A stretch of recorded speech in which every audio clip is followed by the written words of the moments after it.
Орусия Украинага кол салгандан бери Кыргызстанда чет элдик валютанын тартыштыгы жаралды. Дегеле өлкөгө валюта кайдан келет? Аны билүү үчүн биз 2005 жылдан тартып 2021 жылга чейин дүйнөнүн 156 өлкөсү боюнча анализ жүргүздүк. Кыргызстан инвестиция, акча которуулар, анын ичинде кызмат жана товар экспорту аркылуу көбүнчө кайсыл өлкөлөрдөн валюта алганын изилдедик. Бул жерде алардын алдыңкы 5-тиги бар. 5-орунда Улуу Британия турат.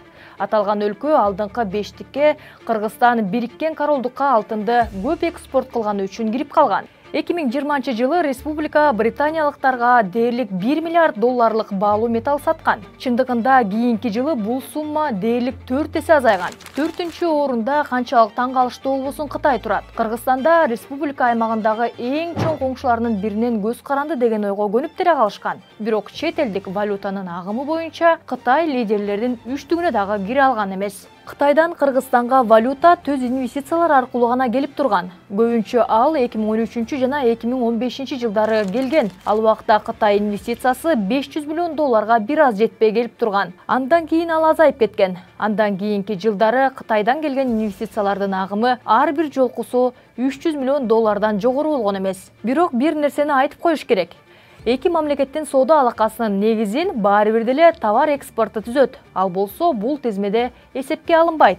Себеби дегенде кыргыз экономикасына валюта алып келбейт. 3-орунда Швейцария турат. Ал Улуу Британия сыяктуу эле кыргыз экономикасына валютанын негизинен алтын импортунун эсебинен берип турган. 2018 жылга чейин Швейцария кыргыз алтынынын башкы сатып алуучусу болгон. Бирок кийин соода сатык такыр эле токтоп калган. 2021 жылы Швейцариядан Кыргызстанга 1%га жакын гана чет элдик валюта келип түшкөн. Алтын демек 5-тикке кирбей калган Канада тууралуу дагы бир ооз сөз айта кетишибиз керек. Бул өлкөдөн Кыргызстанга чет элдик валюта көбүн эсе түз инвестициялар аркылуу келип турган. 2020 жылы ал 155 миллион долларды түзгөн.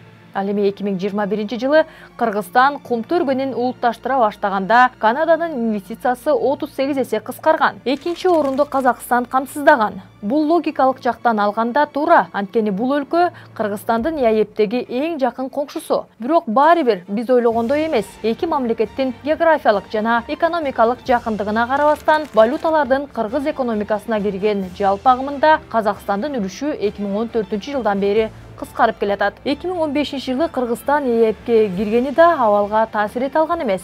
Казакстандан Кыргызстанга валюта көбүн эсе товар экспортунан түшөт. Кыргызстан коңшусуна баалуу металлдардын рудасын, айнек, бездеме жана азык-түлүк ташыйт. 2014 жылы аталган экспорт кескин кыскарып, 509 миллион доллардан 2 эседен ашык түшүп кеткен. 1-орунда Орусия. Албетте, бул жаңылык эмес, бирок бул жерде кызыктуу жагдайлар бар. Кыргызстанга бул өлкөдөн бардык чет элдик валютанын 1/3 бөлүгү туура келет. Бул республиканын ички дүң продукциясынын дээрлик жарымы. Кыргызстанга келген чет элдик валютанын жалпы агымында Орусиянын үлүшү тынымсыз өсүп, башка өлкөнүкү азайып жатат. Анын үстүнө Кыргызстандын Орусиядагы чет элдик валюта берген башкы булагы бул мигранттардын акча которуулары. Кыргызстан акча которуулардан кыйла эле көз каранды деп эсептелген дүйнөнүн ондогон өлкөлөрүнүн катарына кирет. 16 жылдын ичинде мигранттардын акча которууларынын көлөмү дээрлик 11 эсе 3 миллиард долларга чейин өскөн. Кыргызстандын ЯЭПке кошулуусу анын агымын ого бетер көбөйткөн. Ошондой эле Кыргызстан Орусияга товарын да экспорттойт. 16 жылдын ичинде бул экспорттун көлөмү 3 эседен ашык өскөн. Бирок Орусиядан келген валютанын жалпы агымында экспорттун үлүшү азайып баратат. Себеби эмгек мигранттардын акча которууларынын көлөмү алда канча ылдам өсүүдө. Борбор Азия боюнча эксперт Темур Умаров Орусияга каршы киргизилген санкциялар Кыргызстандын экономикасына катуу соккурат дейт. Бирок ал дароо эле болуп кетти деп ойлобош керек. Ал эртеби кечпи Кыргызстан өз экономикасындагы орус үстөмдүгүнөн кетип, жаңы өнөктөштөрдү табууга аргасыз болот деп эсептейт. Мисалы, өндүрүш товарлары жана электр энергиясын сатып, кызматташууга боло турган Борбор Азиядагы коңшуларын.